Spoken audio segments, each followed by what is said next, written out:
Rosalie, ilan na ba ngayon yung bilang ng indigent senior citizens na nakakatanggap ng monthly pension mula sa DSWD? Bumibilang sa 4.08 million ang indigent senior citizens na nakakatanggap ng 1,000 pesos monthly pension mula sa pamahalaan.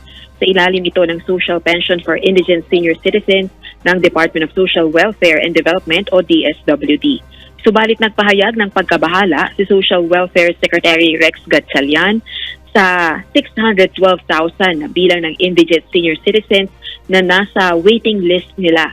Ginawa nito ang pahayag sa ginagawang pagdinig ng House Committee on Appropriations sa budget proposal ng DSWD para sa taong 2025. 49.8 billion pesos ang nakalaang pondo para sa social pension for indigent senior citizens sa susunod na taon. Sa ulat din ng DSWD, as of July 31, 2024, 94.86% na yung kanilang disbursement rate para sa social pension for indigent senior citizens ngayong 2024.